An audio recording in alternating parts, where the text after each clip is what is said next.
Ok, ¿cómo se calcula el IVA?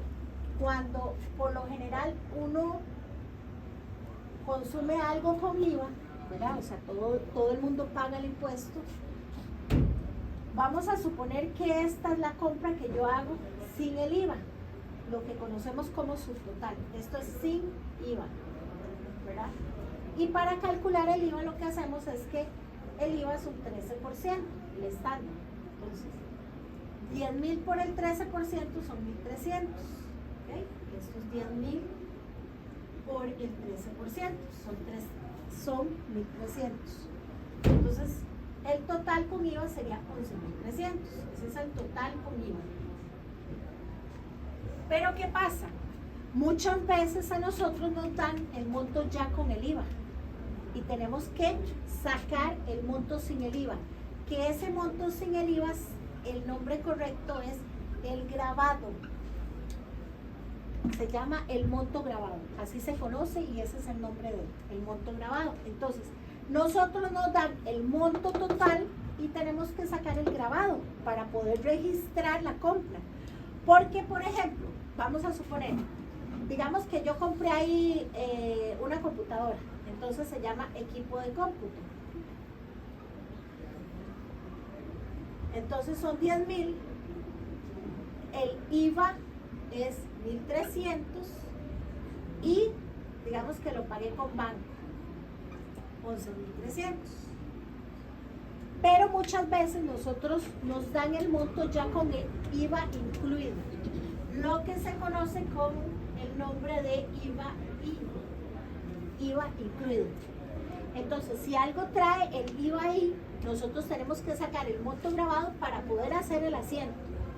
Entonces, si el monto del IVA ahí, o sea, el monto con el IVA incluido, es 11,300, nosotros necesitamos saber cuál es el grabado. Entonces lo que tenemos que hacer es dividirlo entre 1.13 y eso nos va a dar el monto grabado. Ahora bien, este monto grabado es el monto sin el IVA, el que yo voy a registrar aquí en el monto del activo, porque este impuesto no es de nosotros. ¿De dónde viene primero que nada ese 1.13? Ese 1.13 viene del 100% más el 13%, sería el 113%.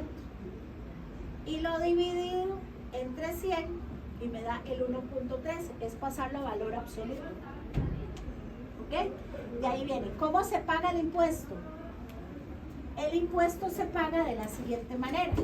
Nosotros cada vez que vendemos, cobramos el impuesto y cada vez que compramos, pagamos el impuesto. Cuando yo compro y vendo, ese impuesto no es nuestro. Ese impuesto, nosotros lo que somos intermediarios y entes recolectores del impuesto que tenemos que devolver a Hacienda. Entonces, ¿qué es lo que tenemos que hacer nosotros para pagar el impuesto? Lo que hacemos es lo siguiente. Nosotros tenemos un IVA que nosotros cobramos cada vez que vendemos, ¿verdad? Entonces, cada vez que yo vendo, cobro impuesto. Entonces, digamos que yo vendí 10,000 y 1,300 de IVA. Eso me da 11,300. Eso es lo que yo vendí. Ahora, cuando yo compro,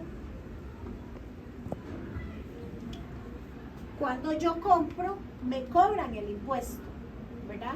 Entonces vamos a suponer que yo compré 500. 500 por el 13%.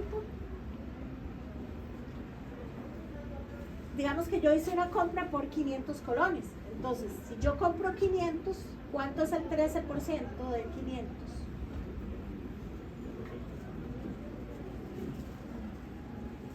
Son 70, 900, son 800, son 5, que sean 5,000, son 750, 5,750. este es el IVA de lo que compré. Entonces, para tener en claro, cuando yo vendo, ese IVA se llama IVA repercutido. ¿Por qué se llama IVA repercutido? Porque ese IVA repercute en las ventas, o sea, aumenta mis ventas. Y el IVA, cuando yo compro, se llama IVA soportado, porque es un soporte a la hora de pagar impuestos. Entonces, el IVA repercutido y el IVA soportado. ¿Cómo pago yo ese impuesto al gobierno, a Hacienda? Ese impuesto yo lo pago de la siguiente manera, a Hacienda. Yo digo, el IVA en las ventas es de 1,300, menos el IVA en las compras son 750. Entonces, 1,300 menos 750, ¿cuánto sería? ¿Ah? 550. Entonces, voy a pagar de IVA al gobierno 550. Y así se paga el IVA. Hay que tener en claro que estos IVAs, tanto de lo que yo vendo como el que yo compro, no son nuestros. Entonces, esto se llama la liquidación del IVA que se declara mensualmente.